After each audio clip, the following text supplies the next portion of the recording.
Good evening, ladies and gentlemen. It's very good to have you with us tonight. To all our specially invited guests, my name is Roger Marshall, and I serve as Executive Director of Project Probe Ministries. For those of you who are not aware, Project Probe Ministries is a local, non-denominational Christian apologetics organization, which has been operating in Barbados for the past 14 years. We facilitate lectures and discussions on important issues of controversy to the Christian faith, which at the same time caters to the interests of the general public.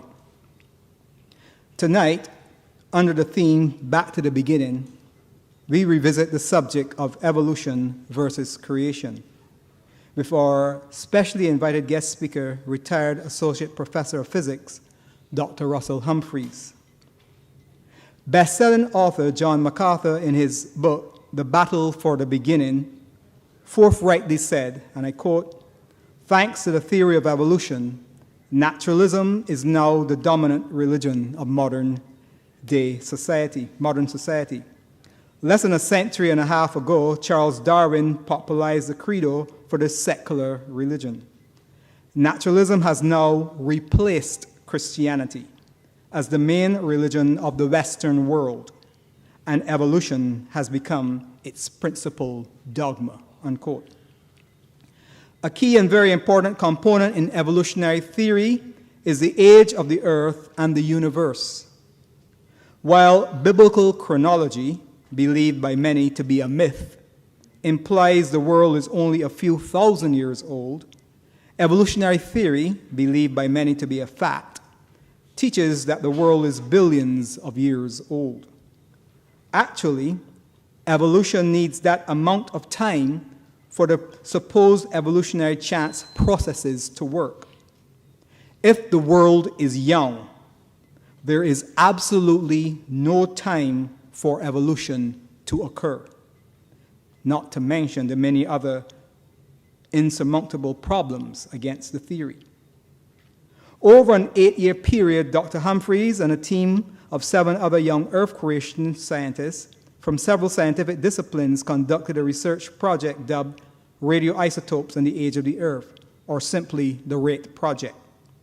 The findings of the research project have brought into serious question the long evolutionary ages of Earth history, taught as fact to the public, while corroborating the biblical time scale which the public is taught to disbelieve by the advocates of evolution in academia and the media. The research was reported at the fall 2003 meeting of the American Geophysical Union in San Francisco, California. Tonight, Dr. Humphreys will speak to some of these findings and other evidences for a young world in his first lecture, Scientific Evidence for a Young World, after which he will address your questions. We now call on medical practitioner Dr. Elvis Wickham to formally introduce Dr. Humphreys. Dr. Humphreys was raised in a scientifically aware but non-Christian home. He was raised an atheist. He only became a Christian at around age 27, but it was not until about a year later that he became a creationist. Main reason being that there was no explanation for the billions of years it was believed the Earth to have existed up until now. But while doing his graduate studies and research in that area, credible theory did come across a credible theory and research which backs up said theory, and subsequently became a creationist. He did his undergraduate studies at Duke University, where he obtained a bachelor's degree in physics, moved to Louisiana, where in Louisiana State University he pursued postgraduate studies in physics and received his Ph.D.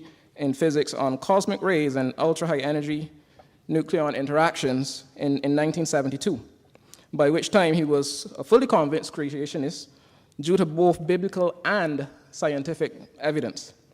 For the next 7 years, he worked for the General Electric Company, designing and inventing equipment, researching high voltage phenomena.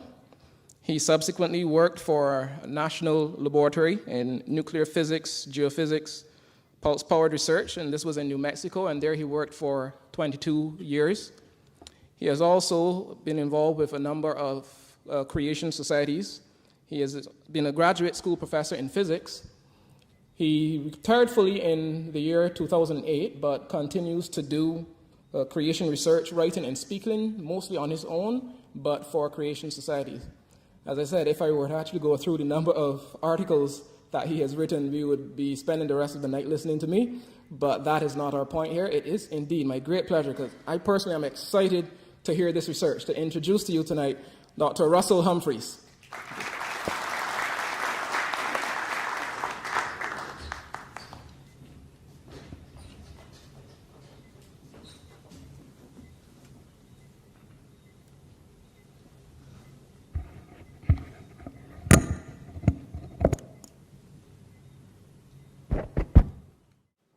Electronics works. Thank you for inviting me to your beautiful island. I'm really enjoying my stay here already. I have only been to the Caribbean once before, to Nassau, and I've never been this far south in this ocean you're surrounded with. So I really appreciate the chance to just be here. Now,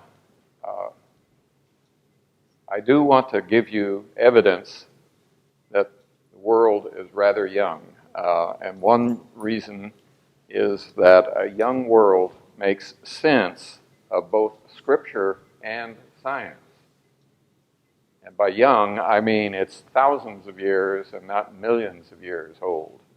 I didn't believe this to begin with, raised as an atheist in a science-minded family and through most of my college years. And only after I accepted Christ as my Savior in 1969 did the Lord start mopping up my mind. But mainly, about a year after that, I received some information, a book by Dr. Henry Morris. Some of you may know him. That suddenly made me realize that all the time I'd been raised, nobody had actually given me any solid scientific evidence for billions of years or for evolution.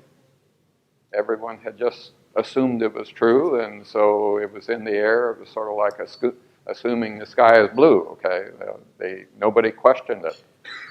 No one thought that it should be proven. And that's the way most scientists are, by the way.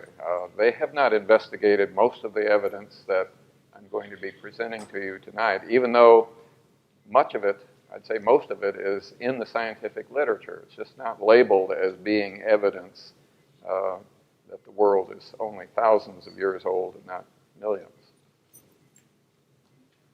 So, just one quick look at the Bible, and then we'll get into the science. But this is my favorite of about 14 passages throughout the whole Scriptures, including the New Testament, for example. Thank you. Could you hear me before? I'm Dr. Russell Humphreys. The fourth commandment. People are surprised that evidence in Scripture for a young world is outside Genesis chapter 1. So, but here is Exodus. It's in the middle of the Ten Commandments. And God said to Israel, 6 days you shall work, and on the seventh day you shall rest. The audio is a little enthusiastic here. 4 and 6 days, and he used the same Hebrew word. For in 6 days the Lord made the heavens and the earth. So here's the Hebrew. I'm not an expert in Hebrew, but I know enough to say that I don't know much in Hebrew. So that's the word sheshit, meaning 6, and that's yamim, which is the plural of days. And it's the same all the way through the passage. So he says, for in 6 days the Lord made the heavens and the earth, and that's the Hebrew way of saying the whole universe. So he made everything in just 6 days. And the context of this verse is ordinary days of the week, because he goes on to say, for in 6 days the Lord made the heavens and the earth. On the seventh he rested.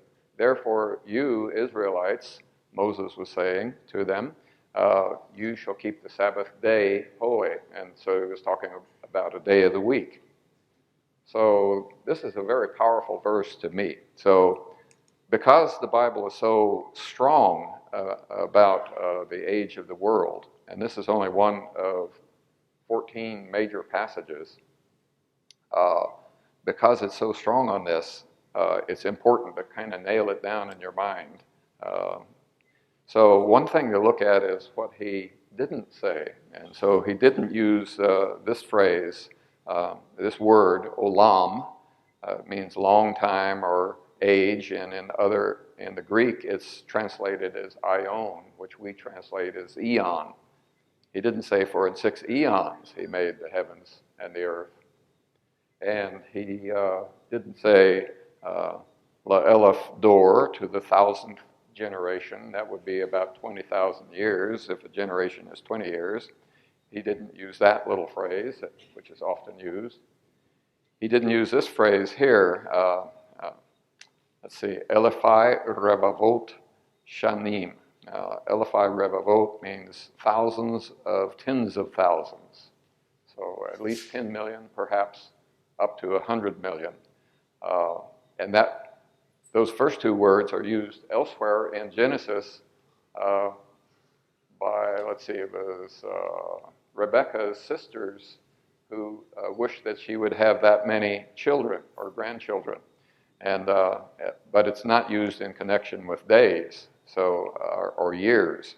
So he didn't say any of those things. So that's almost as significant to me as what he did say, because he could have just said, "You work 6 days, for in 6 long ages I made the universe." You see what I'm saying? It's sort of, if God is not trying to fool us, he's saying it didn't take him long to make the whole universe. Now, there's one other passage in Scripture which is pretty powerful to believers, and next is my favorite New Testament evidence. Jesus Christ implies that the world is young. In the famous passage in Mark 10, and also it's in Matthew, and I believe it's elsewhere too, he's talking about marriage and divorce, and he starts his discourse by saying, "But from the beginning of the creation, God made them male and female," Mark 10:6. So beginning, that's the first verse of Genesis. In the beginning, God created the heavens and the earth. That's the first beginning of the first day. And then God made them male and female as a quote from the 6th day of creation. So Jesus is calling all of that the beginning. And he's saying mankind has been around from the very beginning. Now, that's not what evolution says. The Big Bang Theory says. The Big Bang says in the beginning there was a big kaboom, and we'll talk about that. And that was about 14.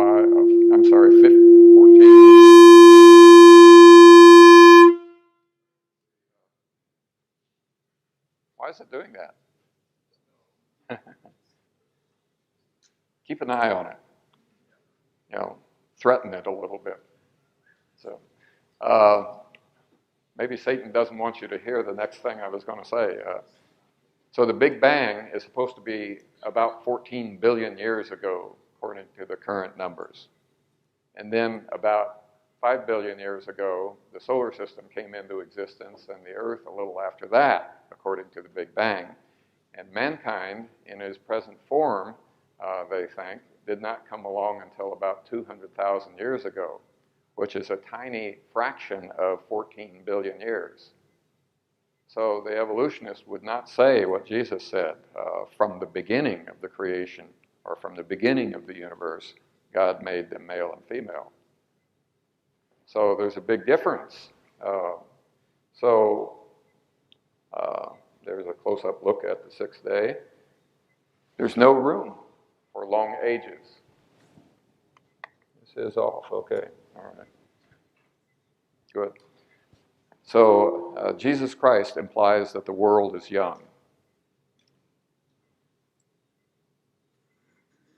So the idea that the world is old started about 400 years ago with the Enlightenment philosophers. They were the first to make it, acceptable, academically acceptable, to be skeptical about the Bible in print and openly. And the first among these was Baruch Spinoza, and he made it fashionable to attack Scripture in academic circles. And part of the attack was on the scriptural time scale and everything else that Scripture said. There's a picture of his little theological political tract. So he used science to discredit the biblical time scale. I don't know why the volume is coming and going. That's I think there's a gremlin in the audio system. So pray about the audio system, please. So let's bring some scientific data into this discussion now. This was a huge shock to me as a beginning creationist, as I started to encounter evidence that most of the ways you could date the world give you a young world. And there are probably several hundred ways one could date the world. And 90% of those, at first sight, give you a young world, not millions of years old, but much younger. And only 10% of those methods, at first sight, give you millions or billions of years. Now, you've unfortunately only heard about the 10%. Those are the ones that get publicized. But what I want to do is go through a sample of the 90% for you, and then give some of what we found out about the 10% also. So here's some documentation, and you've got this. You should have this. If you don't have this, you can get some right now. And I'm going to be going through this little brochure, Evidence for a Young World, through many of the evidences. There's 14 of them in here. And so if you don't, do you all have copies? Does anyone not have a copy? Okay, good. Hang on to it. This is a good one to have references for. It's got the references where you can look up on in books, scientific journals, and the internet, these items to check out what I am saying. So you can get this, more copies at icr.org. They have a journal, a little thing this size that comes out every month called ICR Impact, and they have an archive. And as you can see on here, this is the June 2005 issue. This one became very popular, and in the first year or so, people asked for about 50,000 copies. So it's useful to people. Now, pamphlet item number 1, galaxies wind themselves up too fast. Now, a galaxy is an island of about 100 billion stars, and that's a typical galaxy, a lot like our own. This is the nearest neighbor galaxy called Andromeda, and galaxies are about 100,000 light years across. And a light year is how far light travels in a year, and I think it's 6 trillion kilometers. So I might be wrong. Maybe that's 6 billion kilometers. It's a big distance, and our own galaxy is that size. So that's what a galaxy is, and you notice this is a typical spiral galaxy. See these arms sort of form a swirling whirlpool spiral pattern. They can measure how fast the stars whirl in the galaxy. This galaxy is actually, the stars are going this way, and the inner stars in a galaxy whirl very fast. But the outer ones, according to the laws of gravity, whirl slowly, and they're measured to whirl slowly. So what happens as the time goes on, the galaxy stars tend to drag behind on the outer part, and the galaxy sort of just winds itself up into a smooth disk of stars, sort of like winding up a clock spring. And it used to be called the winding up dilemma by many astronomers. And over the years, and I think it's been around 80 years, they have devised various theories to try to explain how these stars could still be in this form after billions of years. Because you see, our galaxy and this one are supposed to be 10 billion years old. And yet, to get to this state, if you started with a solid bar, or not a solid, but a bar of stars that was rotating, it would take you less than 0.3 of a billion years to get to this state. So if it's 10 billion years old, it should just be a nice smooth disk of stars. So there's various theories, but none of them have worked very well, and the current one has been around for a while with no replacement. But it has run into serious problems with the astronomical data. So tomorrow's show, the talk that I will give tomorrow night, shows how the light from Andromeda could get to us across 6 million light years worth of distance very early on the 4th day of creation, very quickly. So that's, hope you'll be able to come tomorrow. Pamphlet item number 2.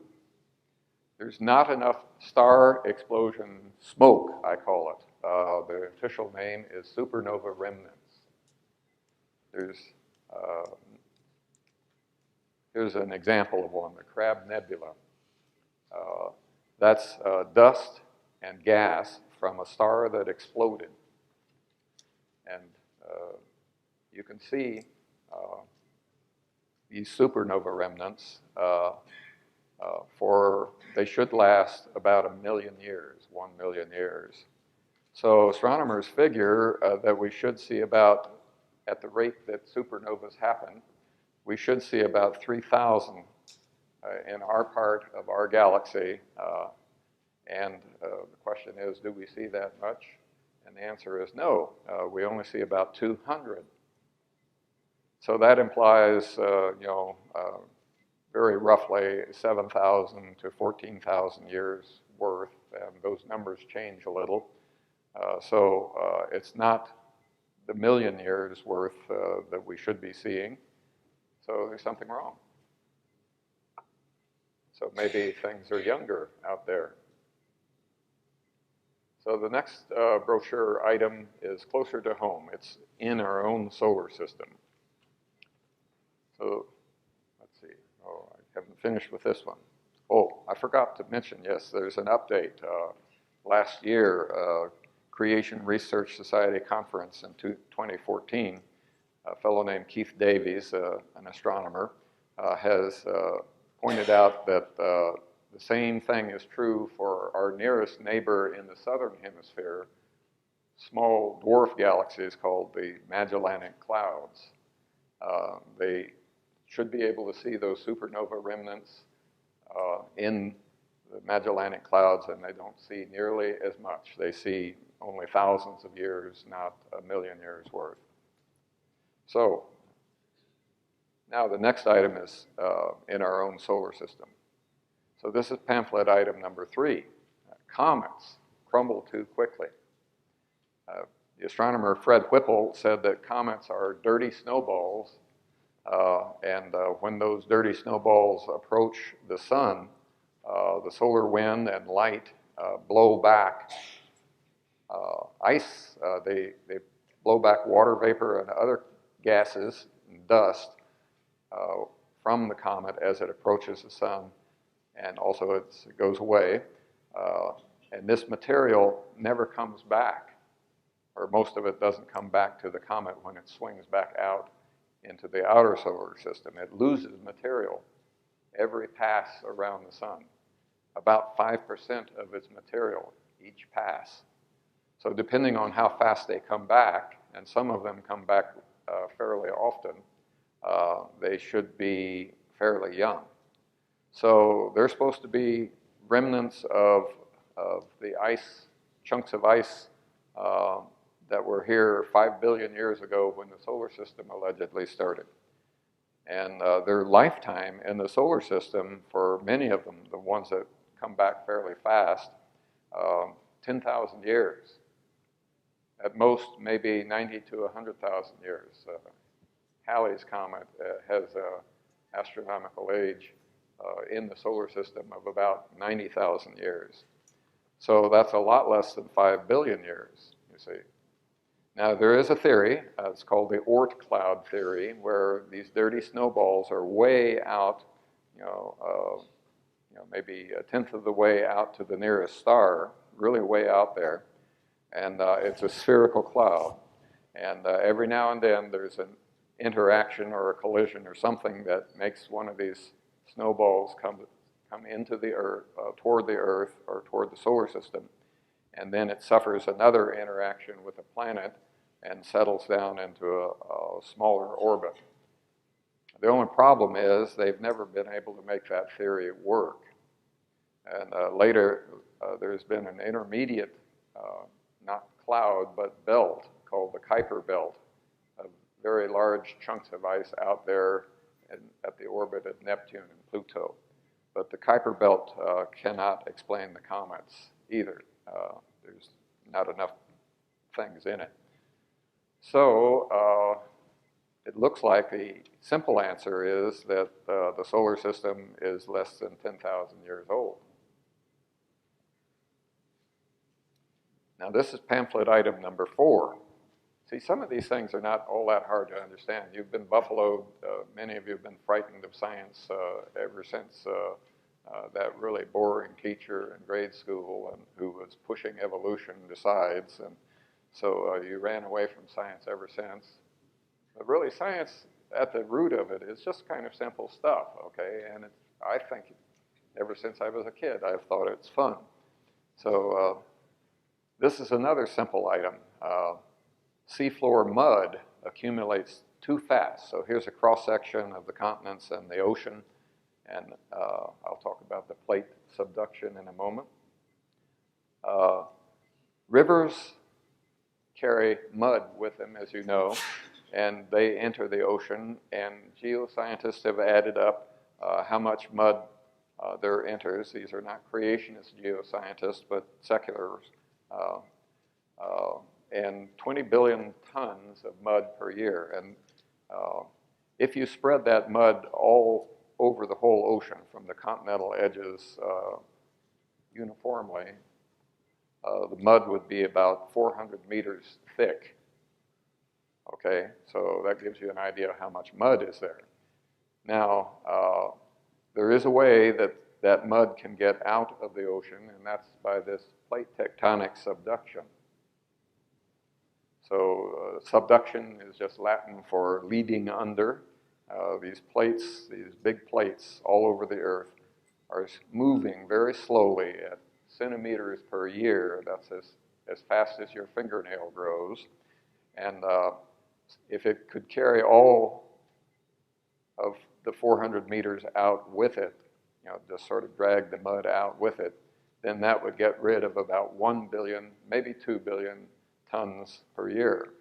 The other 18 or 19 billion tons simply would accumulate year after year. You with me? And if it accumulates at that rate for as long as the ocean is supposed to have been around, 3 billion years, you would have dozens of kilometers of mud there. So there's a little problem. So the maximum age you get at today's rate of entry of mud would be about 12 million years, which is long to you, but to a geoscientist, that's peanuts. It's a lot less than the 3 billion years. So, and the rate would have been a lot higher during one major event in Earth's history called the Genesis flood. The Genesis flood could have eroded most of the mud in 1 year, about 5,000 years ago, and dumped all of what we see, pretty much all of what we see, just during that major catastrophe. See, so all of these things are maximum. This is a maximum possible age, assuming a constant rate of deposit. But in actual fact, the rate hasn't been constant, and we know of the Genesis flood and have lots of evidence for it. That would shorten that age to 5,000 years. Pamphlet item number 5, the sea is not salty enough. So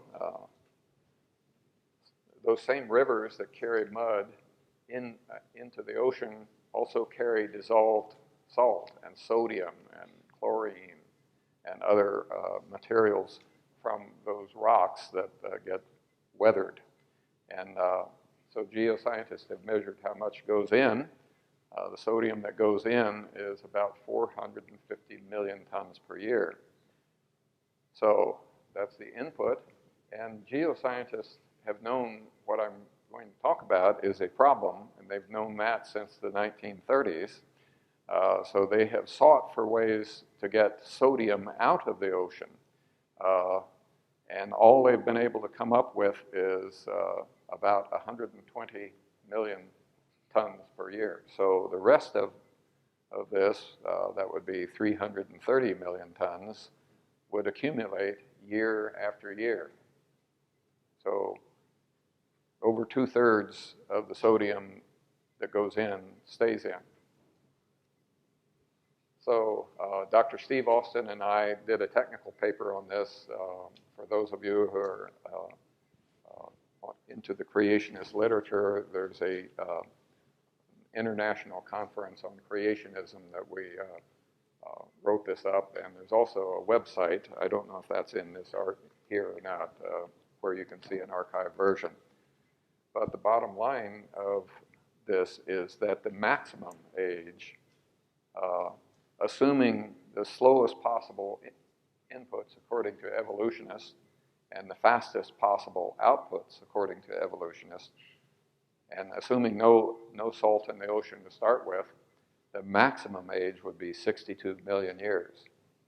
But again, the Genesis flood could account for all of the sodium that's in the ocean now. The seas may have been freshwater before the flood. So the Genesis flood would make that 62 million years much younger, would make it about 5,000 years also. Pamphlet item number 6, the Earth's magnetic field is losing energy too fast. Now, don't confuse magnetic field with gravitational field. Gravitational field keeps you in a chair, and magnetic field makes compass needles point north. So I had to explain that to a technician who is well-trained in science at Sandia National Laboratories once. We worked with magnetic fields, but somehow he got gravitational fields and magnetic fields confused. And so anyhow, so what causes the magnetic field of planets is a large electric current in their conducting cores. The Earth has a core which is mostly molten iron, and that's a good electrical conductor. And the current that's circulating in it, according to both evolutionist views and creationist views, that current amounts to about 6 billion amperes.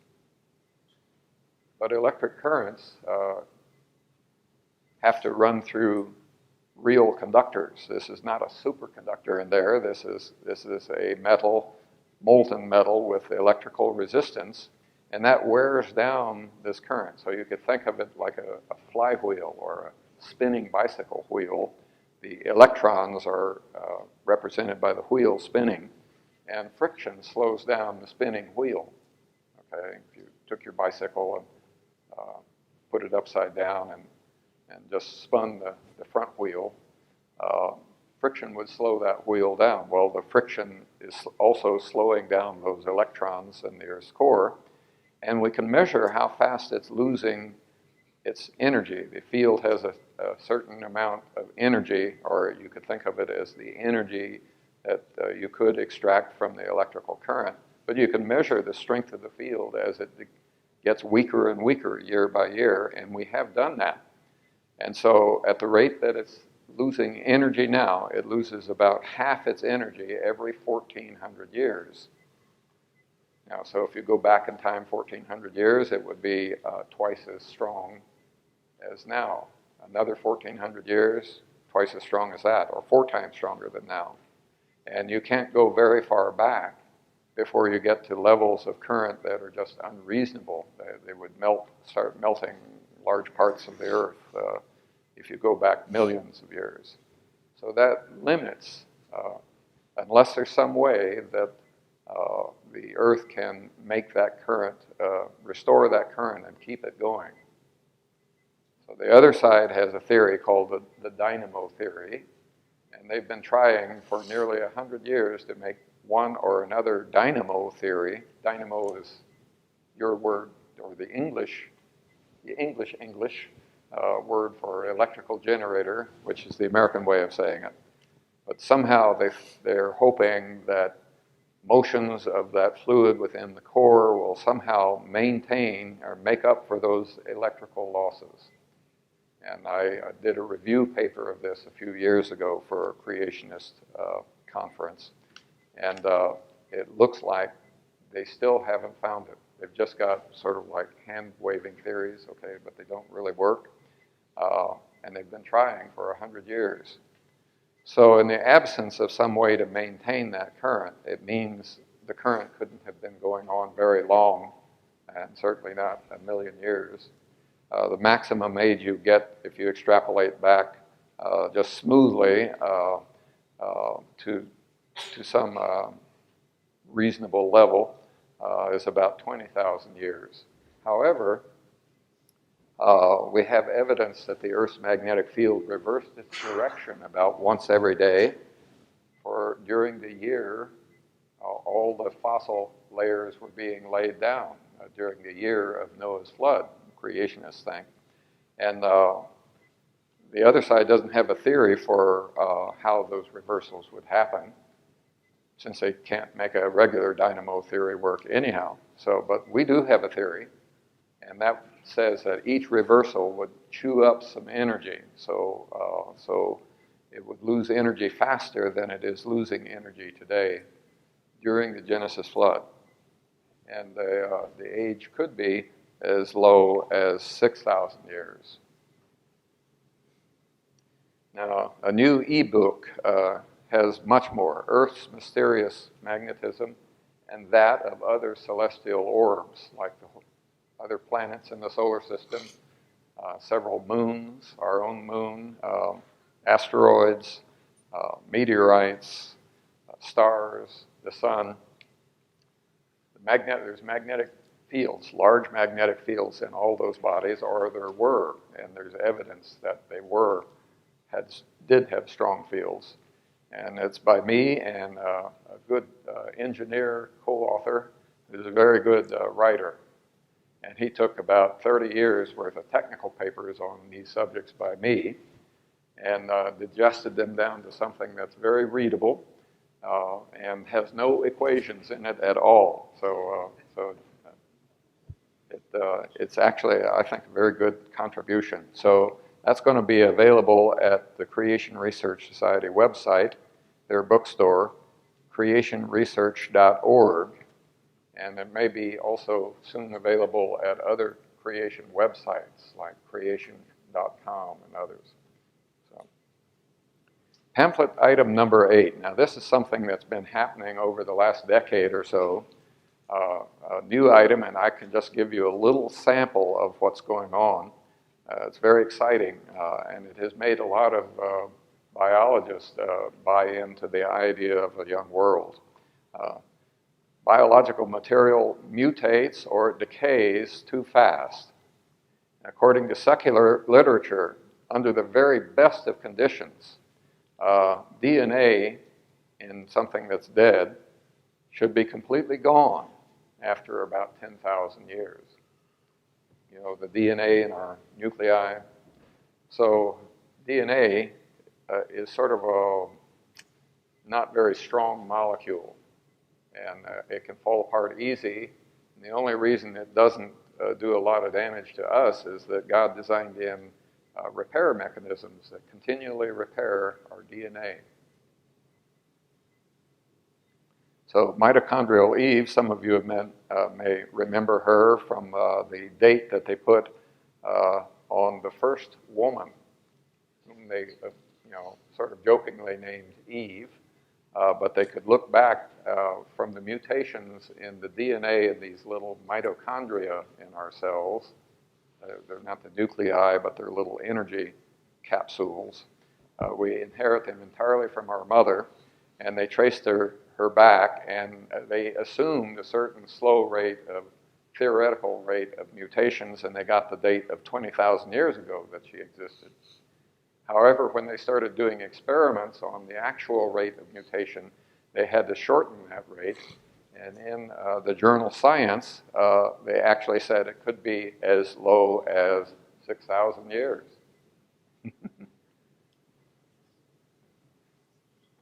So DNA from insects in amber, you all remember the Jurassic Park series, where they extracted blood that a mosquito had extracted from a dino, and they used that to make a new dino. That's a little beyond what can be done, but they can certainly look at the DNA in the insect himself. And from objects that are hundreds of millions of years old, they can put together the DNA of those creatures. Yet the DNA is supposed to completely fall apart after 10,000 years, under the best of conditions, according to the secular journals. Something is a little wrong there. So we could say less than 10,000 years for that. That's just another sample. There's many, many of these things being found. Permian bacteria. Permian is like supposed to be a geologic stratum, a layer that was laid down 250 or so million years ago. And they revived it from a salt dome. They found bacterial spores in the salt dome, and they revived them, and those bacteria have no damaged DNA. Yet the radiation they would have undergone during 250 million years should have just completely shredded their DNA. But they're perfectly workable bacteria, and so something was wrong there again. So we'll put less than 10,000 for them too. Neanderthals, by the way, Neanderthals are perfectly human, just sort of an ethnic group of human beings who existed after the flood during the Ice Age, and they're dated by a method I'll talk about as being pretty old. But they recovered blood from a Neanderthal that they dated at 40,000 years. And they reconstructed the entire Neanderthal genome and confirmed that he's just another variety of human being. But they didn't have any trouble reconstructing his DNA. And he's supposed to be that old, so something's wrong there too. And there have been others that were supposed to be older. Same thing. So some of you may have heard about this. It was over a decade ago.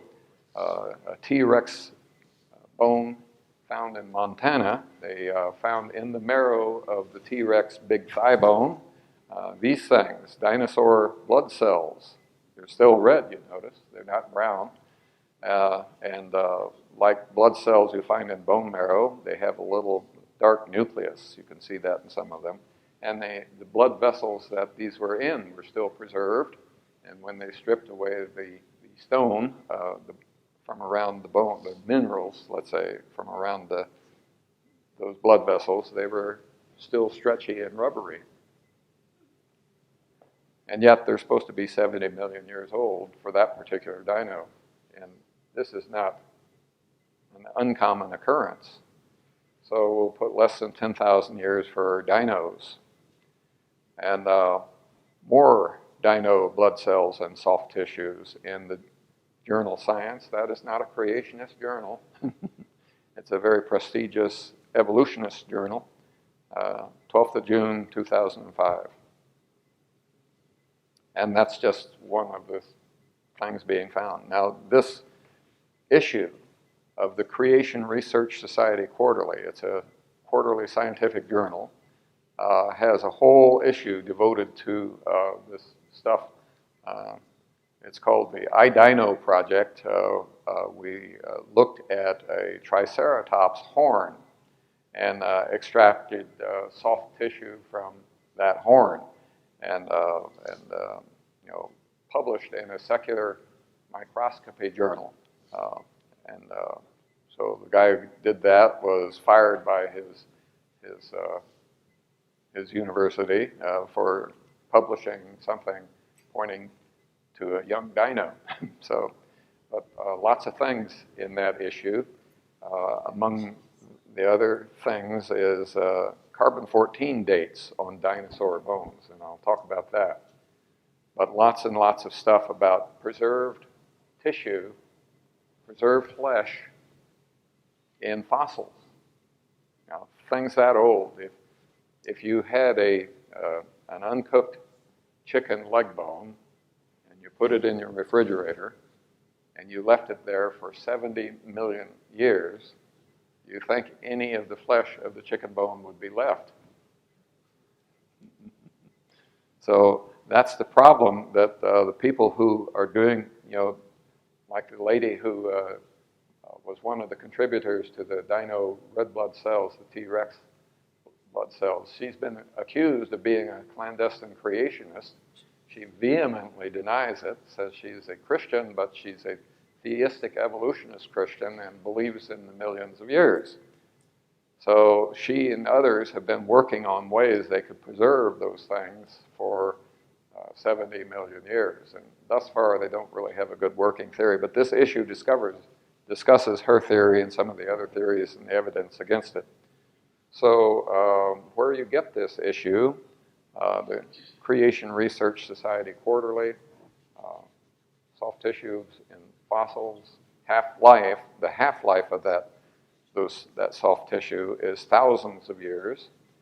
Half-life means diminished by a factor of 2 every few thousand years.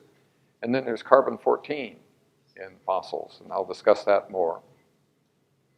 So go to creationresearch.org, and you can buy this special issue there by itself without subscribing to the rest of the journal. So pamphlet item number 12, not enough Stone Age graves. Now, evolution has a view of the human population that says we're nearly 200,000 years old. Humans in their present form. That's actually the only form we've been in, but nonetheless, that's what they say. And they think that there was a factor that limited the population to 1 million, maybe as much as 10 million all over the whole Earth. And I'll discuss that factor in a moment. But I'm going to give them the benefit of the doubt and take the smaller number here, 1 million. So this is what would have happened to the population according to their theory. So here's time moving along nearly 200,000 years, and the population leveled off at 1 million pretty quickly and stayed level. That's their view. Now, their view also is that sometime around 10,000 or so years ago, we discovered agriculture. And that's important because the limiting factor is their hunting and gathering assumed lifestyle. There's only so much acreage on the earth to gather and hunt in, and that limits how much food is available, and that limits the population. They calculate to a few million. And yet you have over nearly 200,000 years, a lot of people living and dying. So there's a lot of dead people that accumulated during that period. And then farming took place for some reason. They figure that early man wasn't smart enough to figure out that you could put a seed in the ground and make plants grow, or you don't have to hunt for the animals. You can just corral them up and eat them when you feel like it. So then anyhow they say that that took the lid off the population, so it could rapidly rise to today's population. That's the evolutionary anthropologist's point of view. So you ask how many people would have died during that period, and it's about 8 billion. If you work out the numbers, it's not real hard. And they buried their dead. They didn't let them just be scattered on the surface. They buried their dead with artifacts. So even if the dead would completely decay away, there are artifacts, the stone axes and the beads and the necklaces and such, the pottery in the graves with them should still be there. So how many do they actually see? Only thousands. So instead of more graves of Stone Age people on the earth than there are people on the earth right now, only thousands of such graves have been found. So that points to a much shorter length of time on the average over the whole earth for the Stone Age. Maybe about 500 years in most places. In the Middle East, it was shorter, and in North America, it was longer. But the Stone Age, the population was low, so that's why. And it fits with the biblical picture of a Stone Age and an Ice Age taking place after the scattering of people from the Tower of Babel, about 100 years after the flood. So now the next item is something that was very obvious, and it was even obvious to me as an unsaved teenager. It bothered me in my high school years, and that is pamphlet item number 14, that written history is too short. Written history. So here I've got a plot of the number of documents. High up here is billions, down here is millions, here is thousands, and we get down to one on that scale, that kind of scale. And then here we have time, and here's Abraham, Jesus Christ, and now. And you know the dates for those. But if you start with billions of people today, there's also billions of written documents. At least as many written documents as there are people. But if we extrapolate back in time to when the population was less, the number of documents also decreases. So we get down to somewhere around the time of Abraham, very few written documents, and none before that. There's legends that claim to go back further than that, but actual documents such as hieroglyphs on the walls of Egyptian temples, actual writing that can be dated, isn't too long ago. In fact, the time scale is roughly 5,000 years ago. You could argue, say, maybe it's 6,000 or 7,000 years. That's okay. My point is that it's not hundreds of thousands of years. Mankind's supposed to have been around 100,000 years, or 200,000 years. So this is, let's summarize this 90% type of evidence. Most of those dating methods say that the world is young. So in the pamphlet, we've got galaxies, supernovas, comets, sea salt, seafloor mud, bent strata, I didn't talk about that one, the Earth's magnetic field, Helium and minerals, I didn't talk about that one. Radioactivity, halos, I didn't talk about that. Stone Age graves, agriculture, many more. And I'm not going to try to read all of those to you, but just take a quick, let your eye run down the list there. Fast hardening of rocks, fast decay of Saturn's rings, fast coal formation, magma to the Earth's crust, lots and lots of things. Now, you're saying, a lot of people want, when they see that list there, they say, where can I get a copy of that list? Well, you can get it on the internet. Creation.com has much more evidence of that sort. They have this article called 101 Evidences for a Young Age of the Earth. It's like a longer version of this with 101 evidences, several paragraphs per evidence, and fully documented from the scientific literature and the internet and so on. So you go to creation.com, and then you just plug in 101 evidences into their search engine, and this article will come up. So we're not talking about just a teeny tiny little bit of evidence. This is actually most of the evidence on the age of the Earth that exists. Okay, what about the 10% of other kinds of evidence that you have heard about, like carbon dating and all that? Glad you asked. This is pamphlet item number 11. Evolutionists believe that fossils should have no carbon-14. Fossils are supposed to be old, and they think that carbon-14 decays fast. There shouldn't be any carbon-14 in fossils. Now, carbon-14 is the radioactive form of carbon. About 1 out of every trillion carbon atoms in your body and all living things, 1 out of every trillion is this radioactive carbon-14. And it decays with a half-life of 5,700 years. That sounds like a long time to you, but that's actually pretty short for a lot of radioactive nuclei. It decays fairly fast, but it's a very mild kind of radioactivity and doesn't do much damage. But it's handy for dating things because of that half-life. So 5,700 years, every 5,700 years, there's only half as much carbon-14 as there was before. Or if you go backwards in time, 5,700 years ago, there should be twice as much carbon-14.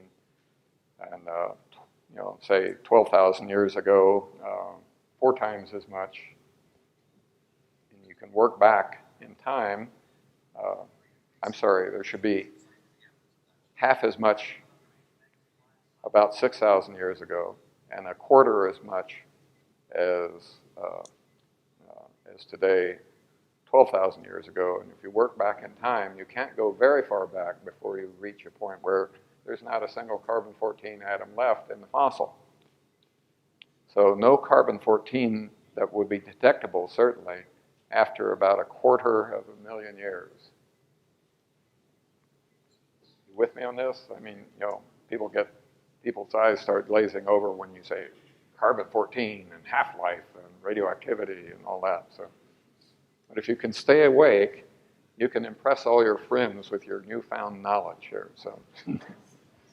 So you'd be surprised. Even nuclear physicists I have known don't know how carbon-14 dating works. See, carbon-14 comes from a process that generates it in the atmosphere and makes radioactive carbon in the atmosphere from cosmic rays. That gets into carbon dioxide. The plants breathe the carbon dioxide and make fruit. You eat the fruit, and so you get contaminated with carbon-14 as well as the plant. And then when you die, you stop taking in carbon-14, and the carbon-14 in you keeps on decaying. And so someone looking at your skeleton thousands of years from now can make a pretty good estimate of how long you've been dead. That's how it works. That's not too complicated, is it? I don't think it is. Do you? Is this hard? Okay. Okay, well, here's a couple of fossils. And this one's supposed to be 6 million years old, and this one's supposed to be 300 million years old. It's a trilobite. All the fossils below the Ice Age are supposed to be at least 2 million years old, and the deepest fossils are supposed to be 560 million years. Okay. So you think they would find carbon-14 in a fossil? Well, no carbon-14, really? And the answer is no. There is carbon-14. And this has been a trade secret for a long time, since the 1980s, when they developed a much more accurate way to measure carbon-14. And they started looking at things, and they looked at fossils for various reasons. And every fossil they measured has carbon-14 in it. And it's about the same amount in all fossils, the same percentage of today's ratio. It's about 0.5% or 0.25% of today's 1 out of a trillion. And all fossils contain, on the average, no matter where they are, what kind of fossils, where they are in the world, contain carbon-14. So from the carbon-14 dating journals themselves, you see they were putting this in their journals, but they just weren't advertising it. And it wasn't until not long ago the creationists started unearthing this data and publicizing it and doing our own measurements. But they look at coal and wood and shells and bone and natural gas and carbon dioxide trapped in the ground and calcite, that's calcium carbonate, crystals, oil, and almost all fossils have carbon in them. So they all contain carbon-14. So there are various dates that you could attach to the fossils, various ages. The conventional age, just from geologic strata ages, the assumed age is millions to hundreds of millions. Okay? Now, if you use the standard carbon-14 dating assumption, you will get an answer that's 50,000 years, give or take about 20,000 for all the fossils. And, but that assumption is probably not correct because of the Genesis flood. The Genesis flood buried a lot of plants and animals and buried them deep in the ground and took them away from the surface and took them out of circulation, and they turned into coal and oil and natural gas. And there's about 100 times more of that carbon buried underground than there is on the Earth's surface and in the atmosphere and in the oceans today. Huge amount of carbon that got taken out of circulation. And that had an effect on their key assumption, which is what percentage of carbon-14 to regular carbon did the fossils start with. And if you mess with the denominator, the regular carbon, and take a lot of it out of circulation, you're going to change their key assumption. So if you account for that factor, the Genesis flood, then you get corrected dates of about 5,000 years, give or take 2,000, let's say. So all the fossils have the same carbon-14 date, and it's thousands of years, not millions of years, from all over the world at every layer and from every type of fossil. So all those fossils are buried mostly in rocks that were laid down by water. And so does that tell you? What that tells you is that you've got a date for the Genesis flood. So, and the carbon-14 date of the Genesis flood is roughly 5,000 years. And that's just what the biblical age is. If you use the Hebrew text of the Bible, it's about 4,500 years ago. Carbon-14 is not something any creationist has to apologize. Carbon-14 is now our friend. Okay, now, of course, carbon-14 could, people often think that carbon-14 proves the Earth is billions of years ago. I heard that on TV a while ago from one evolutionist, and I almost fell off my chair laughing because it decays so fast. It can't prove billions of years, but it can prove thousands of years. So how do they get to billions of years? They have other kinds of radioactivity dating methods using much slower decaying nuclei, the billion-year dating method. So what about them? Well, this is one item from that that's in that pamphlet. This is one that I've worked on personally, pamphlet item number 10.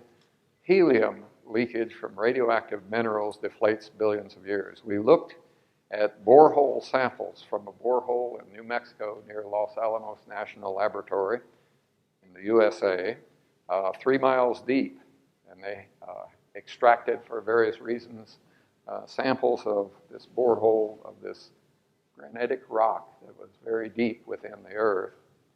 And so they extracted it, and we got some of those samples, and we extracted microscopic zircon crystals. That's zircon is zirconium silicate. And zirconium silicate is an interesting mineral because when it forms from molten rock and crystallizes, it grabs uranium and it rejects one of the daughters of uranium. It rejects lead. It doesn't like to absorb lead, but it likes to absorb uranium as it's forming. And these are tiny. This is about 60 germ diameters, 60 microns, millionths of a meter. So they're tiny, but they're pretty little things. And if you've ever seen, I think in the scriptural name for zircon is jacinth. And it's not quite the same as cubic zirconias. That's a different mineral, zirconium oxide. But they're an interesting microscopic nuclear physics lab because they contain uranium when they start, but none of uranium's ultimate daughter of decay, lead. So uranium decay not only makes lead, but it makes helium along the way, because I don't know how many of you remember your grade school. How many of you had your grade school nuclear physics courses? No? Okay. You've heard of 3 types of radioactivity, alpha, beta, and gamma. So alphas are little helium nuclei. They consist of 2 protons and 2 neutrons. And uranium decays 8 times. It spits out an alpha particle, which is a helium nucleus. And the helium nucleus travels out, and in this size crystal, a lot of them stop before they leave the crystal. They grab 2 electrons and form a full-fledged helium atom. So here I'm just going to have one uranium-238 atom decaying down into one lead-206 atom. And count how many helium atoms get made there.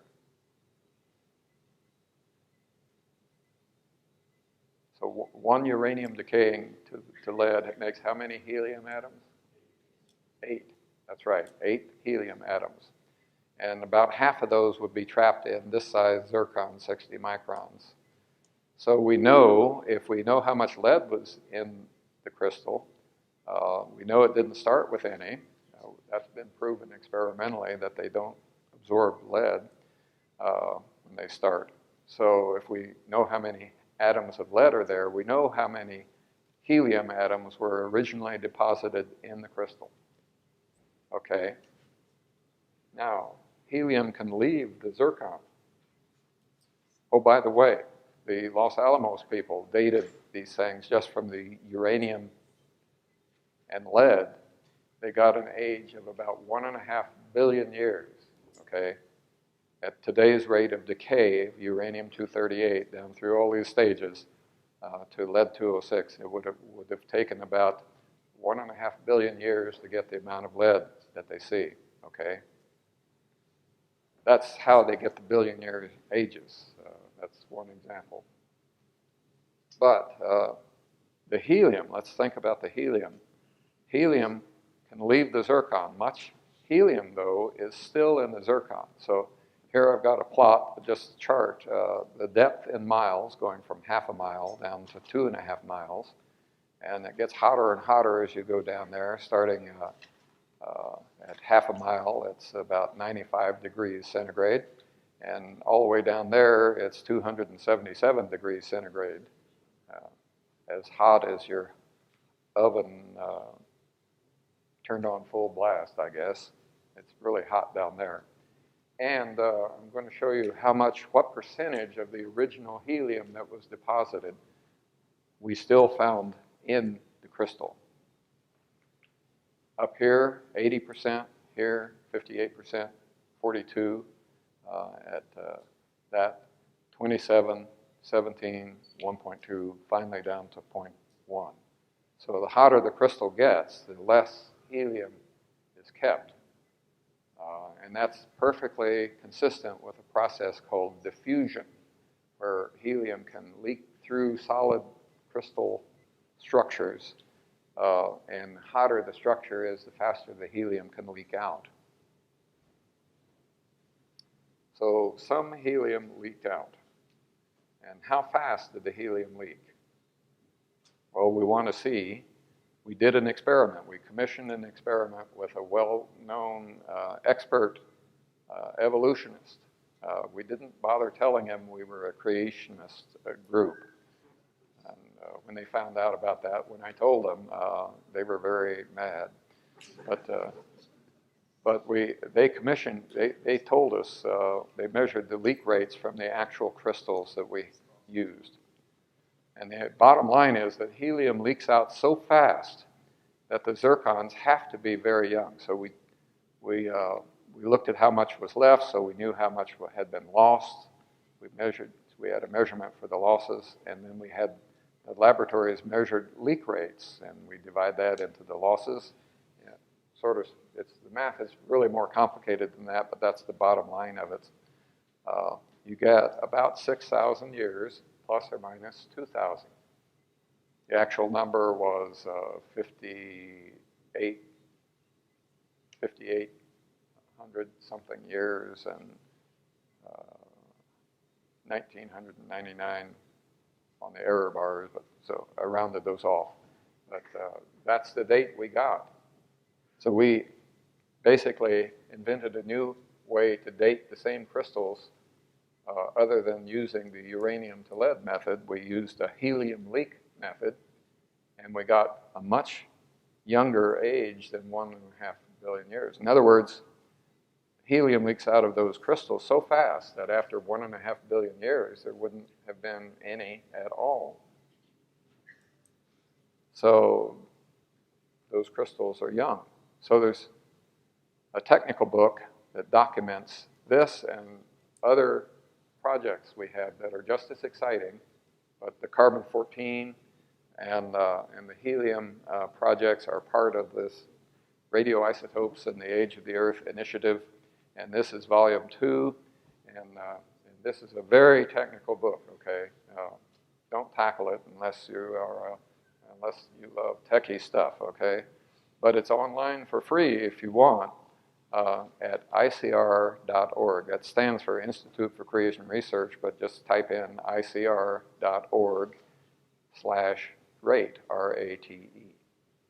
And then you'll get a resource page, and the very bottom entry of the resource page is this volume 2, which you can download as a PDF, chapter by chapter. There's one chapter on helium, there's another chapter on carbon-14, and there's lots of other stuff we found. The bottom line of our results is that it looks like God speeded up radioactive decay enormously during the year that Noah was aboard the ark. And he did it, it looks like, to release heat within the earth to accomplish the geologic processes he wanted to happen during the Genesis flood. It may have been even the way he started the flood. So this is a technical book. Now, by the way, all that radioactive decay would release heat, and that would help with the geologic processes, but it would release a lot of heat.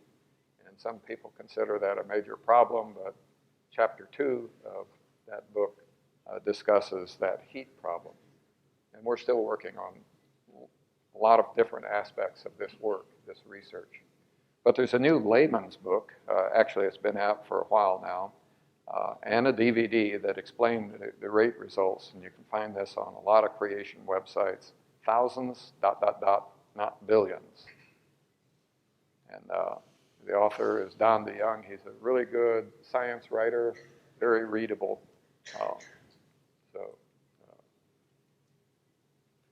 At the other conference where I presented this, I said it was at the book tables, but it's not here. So you have to go online to get it. Now here's a non-technical book that has many details on a lot of things. It's called the Creation Answers book. It has chapters on carbon-14 and dinos and starlight, what I'll talk about tomorrow night. And that's at creation.com. That's a great website. Has a lot of resources on it. Okay, the bottom line of all this is it's a young world after all. So here's a scale with the evidence. We've got a lot of young world evidence that I talked about, but we do have some evidence that's been on the old world side. We have carbon-14 and some of those billion-year radioactive dating methods. So the data for youth heavily outweighs the data that at first sight looks like it's old. And then the rate data explains those nuclear dating ages. So keep your eyes on the right-hand side of the scale there.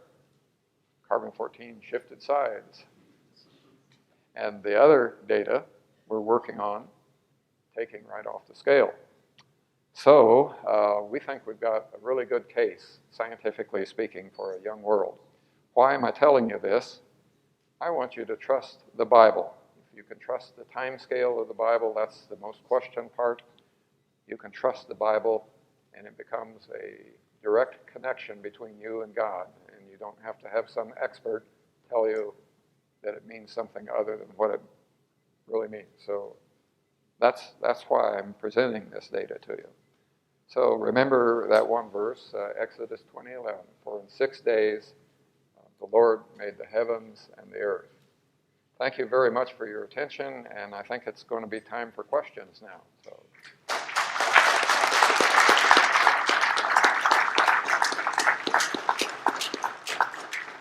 There are some websites for you if you want to write them down.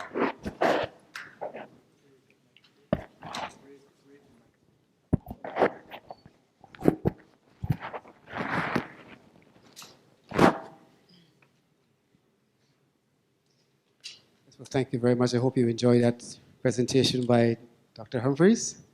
And he has willingly volunteered to answer some questions that you may have. I'm just going to give you the format for the questions. The microphones are in the aisle. We want you to use the microphone that is closest to you, and we will just take the questioners as they come first serve. Now, we want you to just ask your question, please. We don't want you to go into any comments. Just if you have a question, come ask your question, give your name so that we can identify you, and then ask your question. So I'm going to start with the microphone closest to me. Gentleman here. Hi, good night, Dr. Humphreys. Thank you for your educational insight. For Christians, it is very obvious for us to see the truth, to know the truth.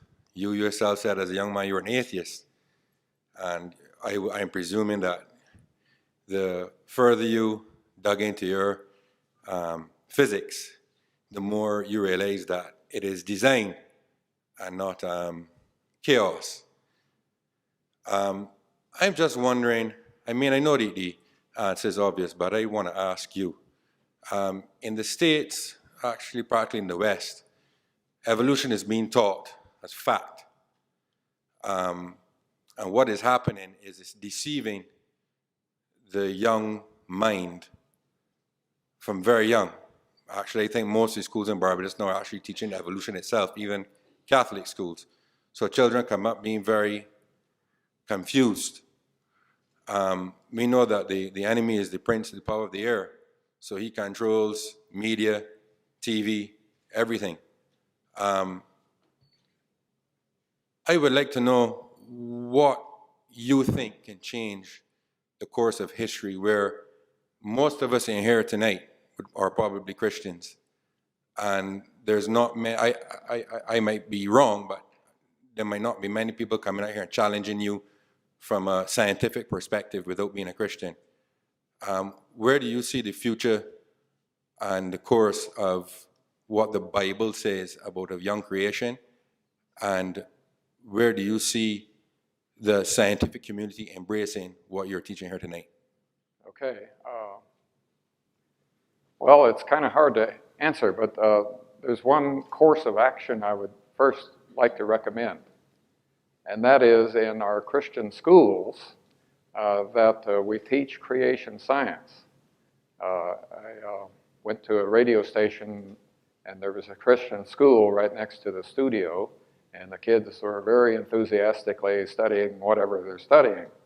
And I asked if they were studying any creation science, and my escort said, no. They might get that later on when they're teenagers. Well, most kids have already made up their mind about these things by the time they get to teenagers. Various studies have shown that. In fact, most kids who are teenagers raised in Christian environments have decided by the time they are teenagers that as soon as they get away from home, they're going to leave the church. So telling them about creation science when they're in their teens is a bit late. And there's no reason to wait that long.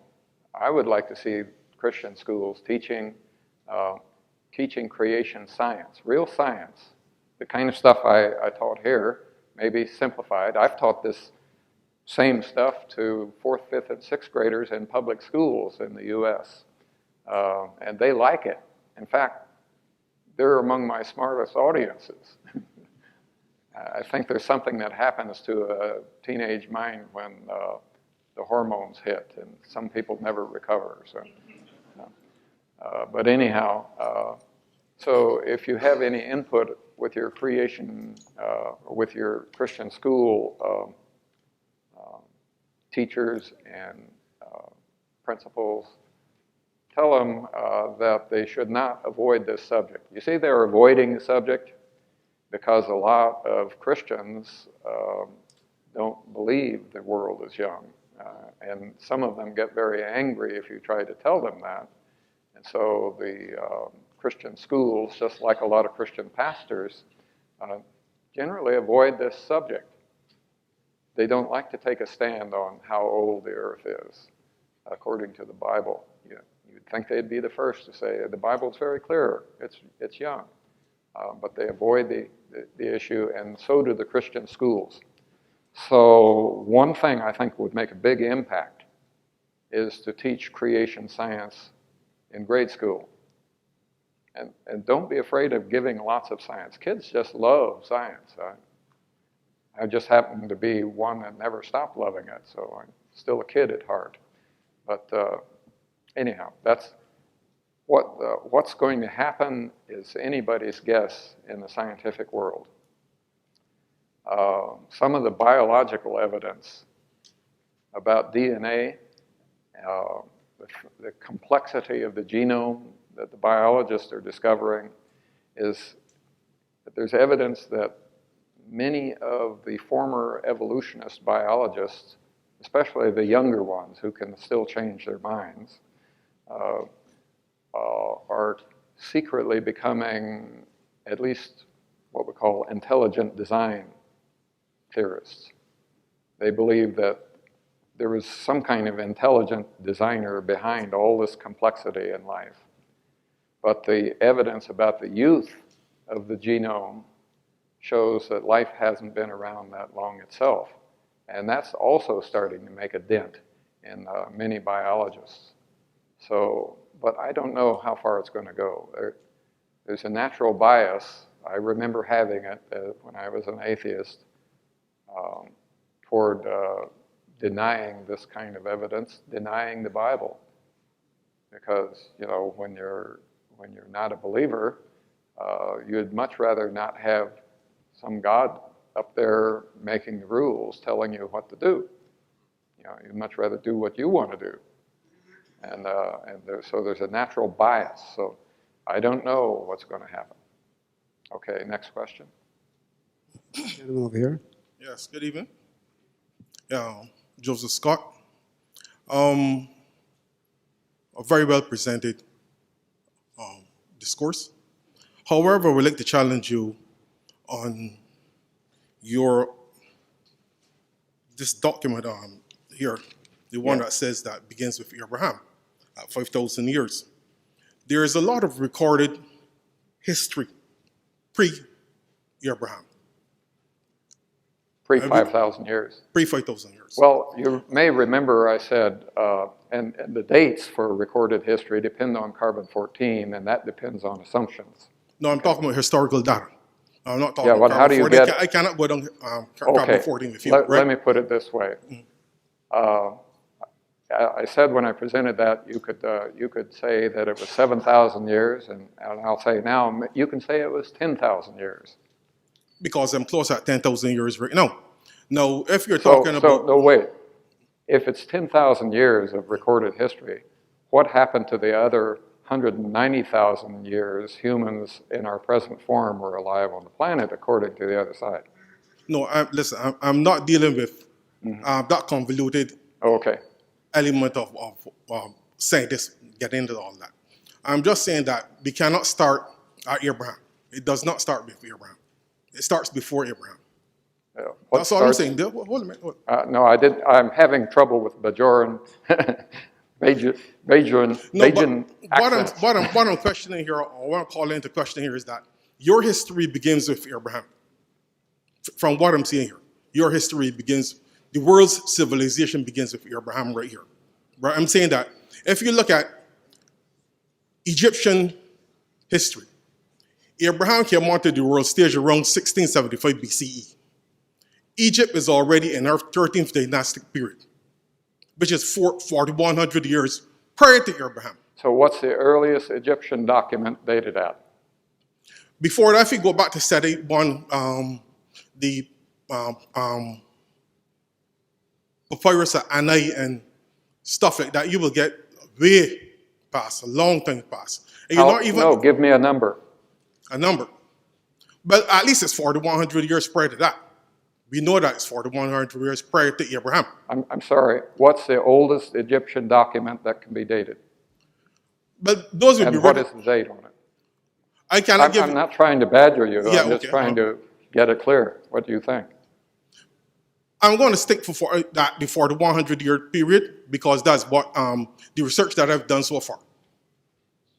Right? So I'm talking before 1 year. I'm sorry, your accent is...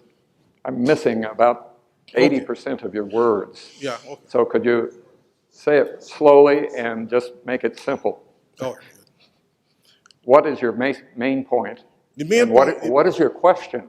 The question is, why do you begin at Abraham? Where did I? Why That's what I heard. I'm sorry. Why do you begin at Abraham as your starting point? Why do I begin that at Abraham? Yeah, as your starting point. That's a very rough estimate of how many documents there were. You know, you could move it back beyond Abraham if you like. So you're getting hung up on a minor point.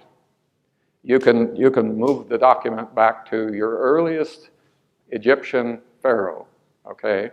And maybe it would be claimed that that was 7,000 years. So, okay. 7? Yeah, what's your worry? Or I leave it there. Okay. Thank you. Are you worried that 7,000 years is not the 6,000 of the Bible? Is that it? Yeah. Okay. Well, I guess the bottom line is that those dates are pretty contested. And there's an excellent set of articles at creation.com in their journal called the Journal of Creation. And just in the last couple of years, there have been some really good articles on Egyptian chronology. And they point to some major errors that have been made by secular scholars in putting together the Egyptian chronology.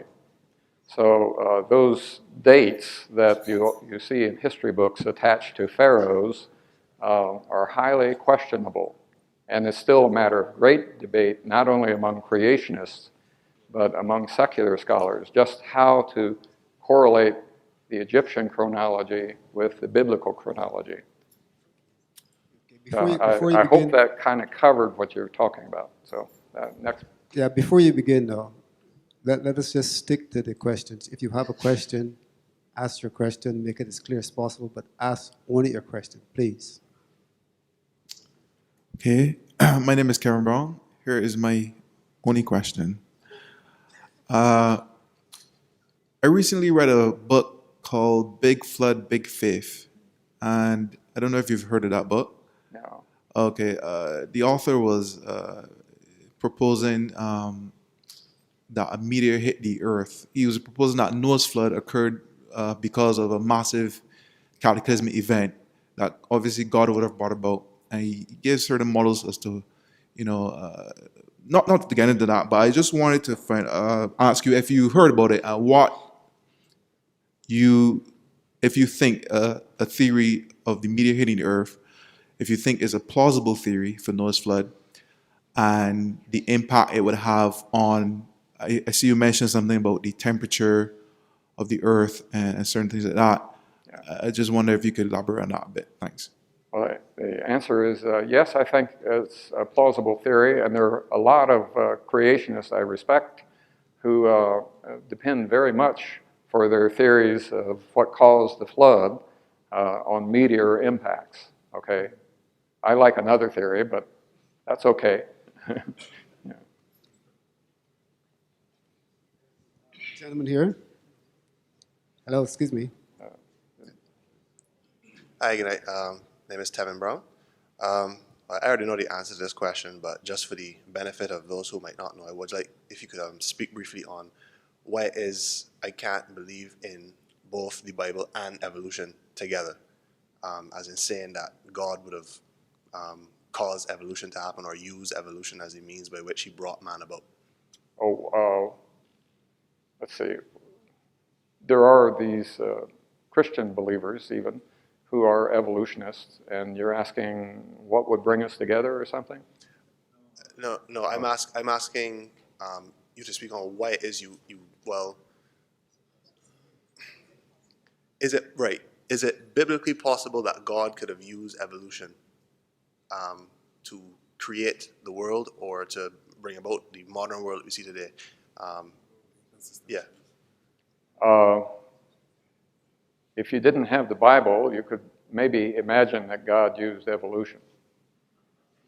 But if you read the Bible, it doesn't sound at all, the process doesn't sound at all like evolution, Let there be, kaboom, there it is. And the same thing for the Big Bang Theory.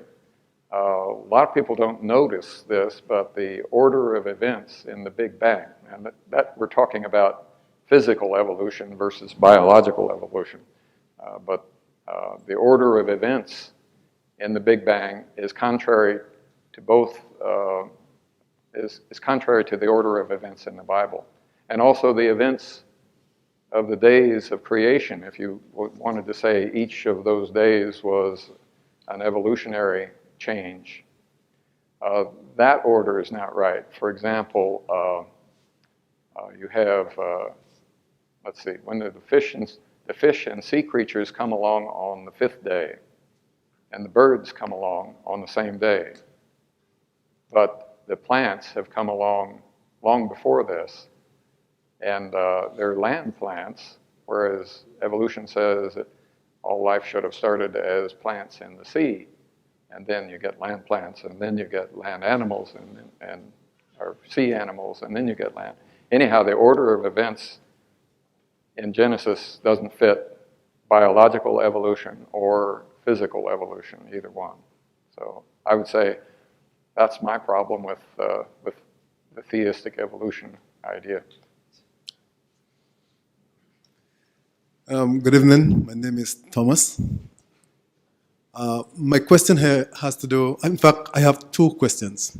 I have quite a few, but I'll just ask two. The first one, given that we know, or we are starting from the point that the Earth is 6,000 years, is this a case where we try to make the data fit the conclusion? That's question one. And two, with regards to the cosmic, the larger cosmic phenomena, such as the formation of stars, present physical theories teach that it takes upwards of billions of years for the creation of stars.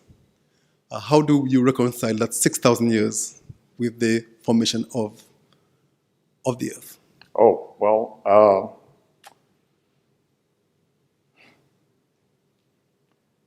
the evolutionary theories assume entirely naturalistic processes for the formation of stars. So they, they bring gases together and have them slowly get together by gravity, and then they have to lose some energy, and then they collapse some more, and they spin around and have to lose some angular momentum.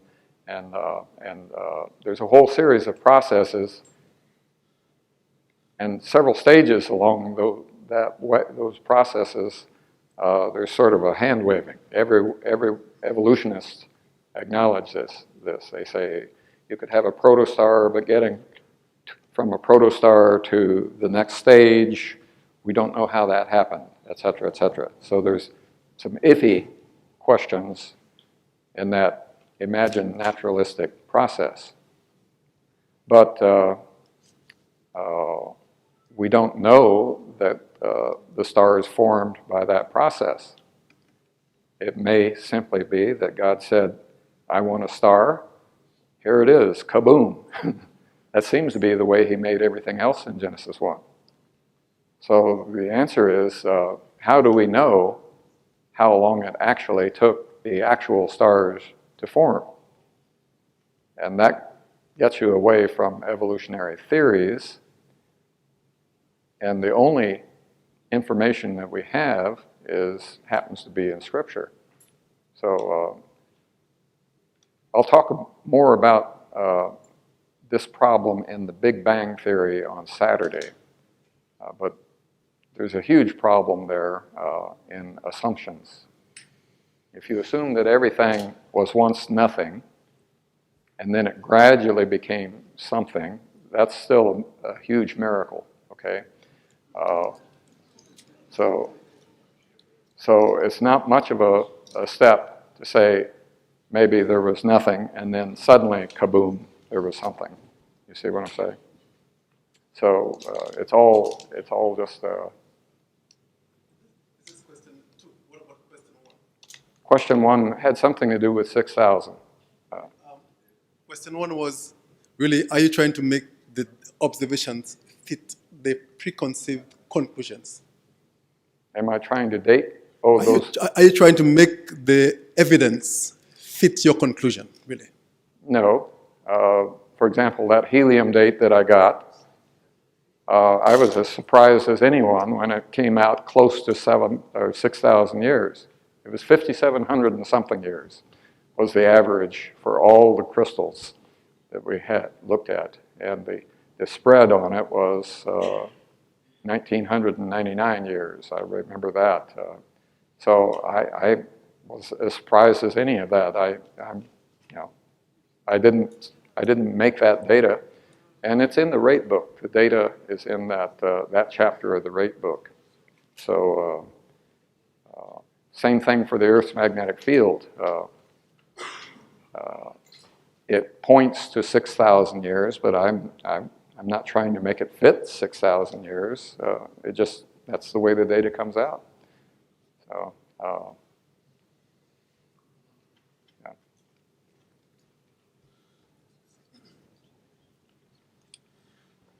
Hi, good evening. I'm thinking that the evolutionary theory or the science, modern science, is kind of tenacious because it is used to extrapolate and predict scientific advances, vaccines, organ donation, things like that. So I'm wondering what creation science has done for us. Oh, what creation science has done in past history? What's it going to do and what has it done? Yes. You might consider... What can it predict? Okay. And what has it done? What it has done is founded many of the branches of science that we have today. There's an interesting book by Dr. Henry Morris about the founders of science. Could you give me a specific scientific, what we have today that is because of creation science? Yes. Newtonian mechanics. Isaac Newton was a strong creationist. And because he No, I'm sorry, not the misguided... Excuse me. Not what? You need to let the... Excuse me, ma'am. You need to let... You've asked the question. You need to wait for the answers. No, I just want to clarify because it might be my Bajan accent. I don't care about what the person believed. I want to know the particular technology that creation science has given us today. Technology? Well, how about James Clerk Maxwell, the greatest theoretical physicist of the 19th century? And he based his work on the greatest experimentalist of the early 19th century, Michael Faraday. Both of them were strong creationists. No, you're misunderstanding me. Not the beliefs of persons. I want a particular science or technology. You're not letting me answer the question. Both of those men, because of their creationist Christian beliefs, developed their ideas. Creation shaped their ideas. And it's because of them that we have this electronic stuff that sometimes behaves. Okay, there's an example of technology. And there's a lot of examples like that. In other words, I don't know how to describe it, but you look into most of those creation scientists and you will find that they had an attitude toward the natural world. They were trying to uncover what God did. And because they were trying to uncover it, it sounds like we should stick with evolution. Why is she... Why are you letting her keep on dominating the mic? No, I think I've answered your question about 2 times, and I think it's time for somebody else. Pleasant good night to all. My name is Lyndon. In your lecture, you mentioned the existence of dinosaurs, T-Rex and Tyrannosaurus Rex and so on. What I wanted to ask you, though, is would I be able to find any reference at all in the Bible to dinosaurs? Well, not necessarily by that name, but in your estimation, is there any reference at all in the Bible to that kind of animal, that kind of creature? Oh, in the Bible for a dino? I'm sure a lot of you already know this, but go to Job, chapters 38 and 39. And I think it's chapter 38, it describes a very large creature named Behemoth who lives in a swamp, and he apparently is the largest of all God's creatures, and he's a veggie eater, and it describes him as his bones are like bronze and they're strong, and it's a big thing, and he swings his tail like a cedar. Have you seen that? They used to think that brontosauruses couldn't fit that. Actually, brontosaurus is the old name. It's an apatosaurus now. But they used to think that those creatures had such big tails that they had to drag them behind them. But they didn't find any tail drag marks in the brontosaurus or apatosaurus tracks or any of the other large dinos. So they finally decided that the tail was stiff. And so he bends his tail like a cedar. There's some stiffness to it, and they didn't let it drag. And the whole description fits an Apatosaurus, there's a really large version of one of those types called Seismosaurus by nickname. He's really big. And God said it was the biggest of his creation. And then in the next chapter, there's a description of Leviathan, who's a seagoing dinosaur with scales, and his teeth are like doors, and around his teeth there is terror, and he's really big, and no one can capture him. He's that dangerous. That's Leviathan. But he's a swimming, seagoing dinosaur, and he fits a lot of these, they're not officially called dinosaurs, but they're seagoing reptiles that everyone looking at them would say, that's a dino, like a plesiosaurus. So Leviathan fits that description pretty good. So. Good evening, Trevor Shepard. Hubble can see galaxies and stars millions of light years away. Yeah. How then does that equate with a 6,000 year for, is the 6,000 year for the creation of mankind or the creation of the universe? That's my basic question. Okay. Are we talking, when we say 6,000 years, is that relating to the existence of the human race, or is it relating to the existence of the universe? Good question. Scripture says that it's the whole universe that's 6,000 years old. Remember that Exodus verse? For in 6 days he made the whole universe. And then you can add up the years after the creation of Adam, and it's today it's about 6,000 years. So then how do you explain then Hubble being able to see? Why is he asking a second question? No, I'm not. This is still the first question. It's still the first question. Okay. How then do you explain Hubble being able to see objects that are supposed to be Come to tomorrow's meeting. That's the subject of tomorrow's meeting. Yeah, sorry. Okay. I want to emphasize, ask your major question and leave the follow-up questions for afterwards. I'll be happy to answer them afterwards, but we want to get everyone who has a first question first. Mr. Chairman, my name is Sylvan Lashley. I'm not going to ask a question. I just want to respond to a young lady who asked about the impact of creation science. I'm going very brief. When I was a young student studying zoology, chemistry, as a young Christian as well, I was confused. Because, as you said, the zoologists and the people who were teaching me had no answers for me, and it was confusing. As a result of following the Institute for Creation Research, simple pamphlets from about in the 1970s gave me a reason to believe, consolidated me. If natural science itself would help me to predict, discover vaccinations, I will still die physically. You will too.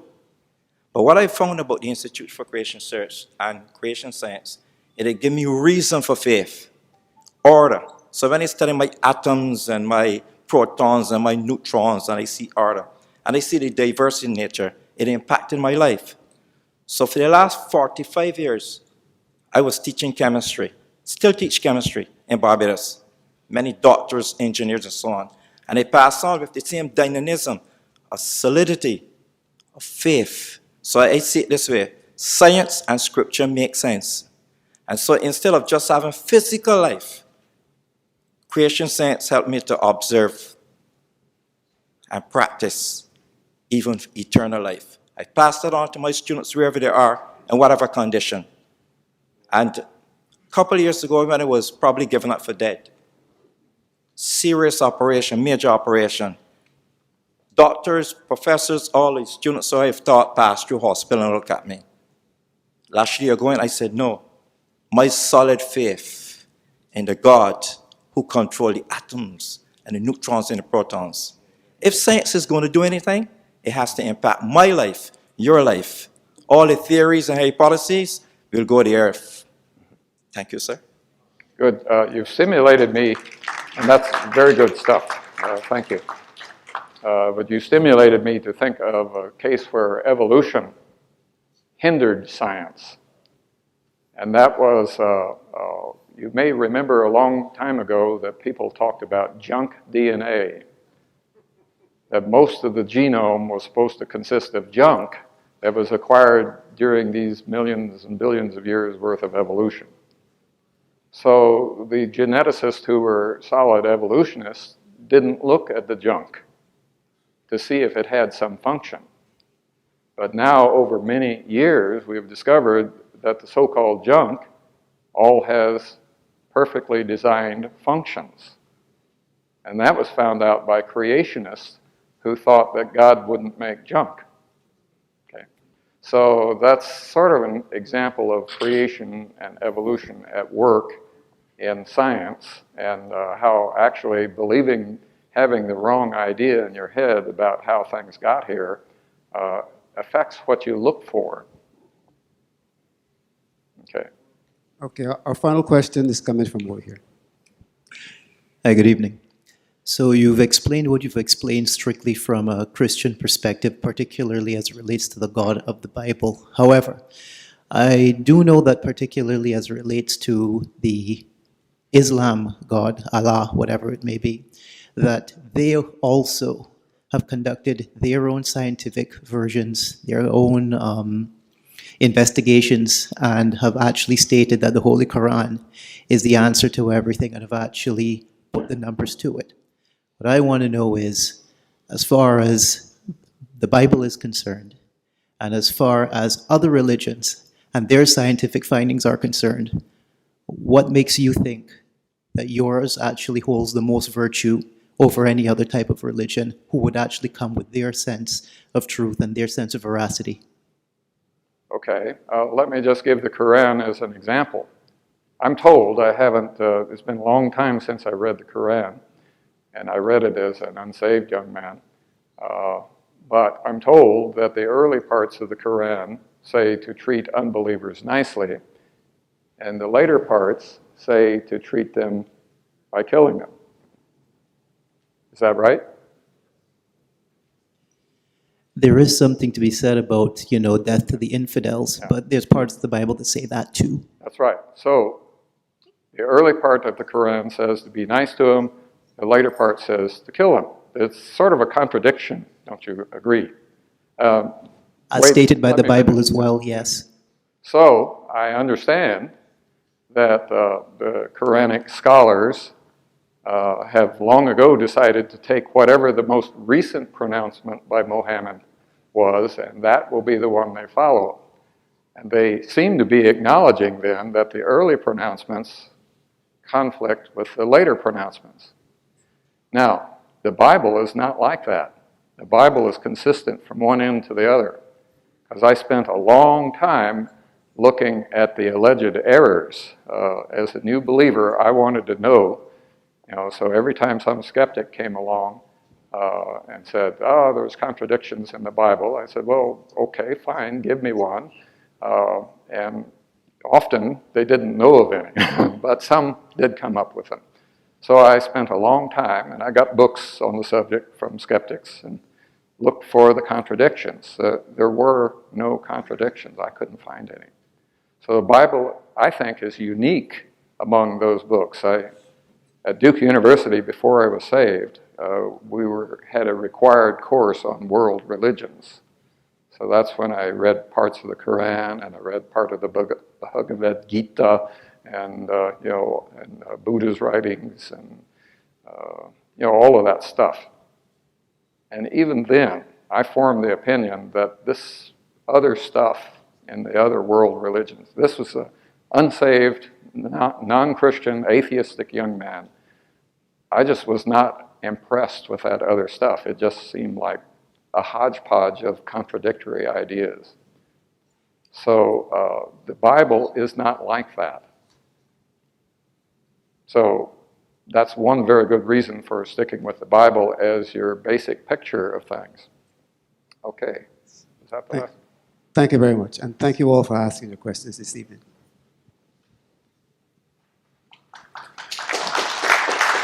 Ladies and gentlemen, I want to thank you for coming. We want to invite you back tomorrow when Dr. Humphreys presents his second lecture.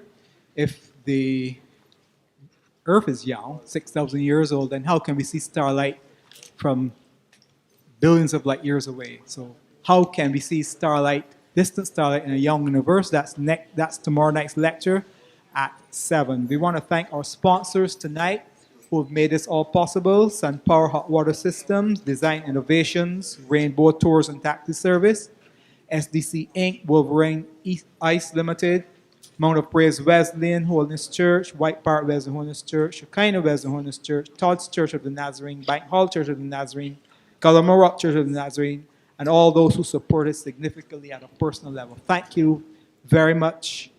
Thank you for being here. Again, we look forward to seeing you tomorrow night at 7. Tell a friend.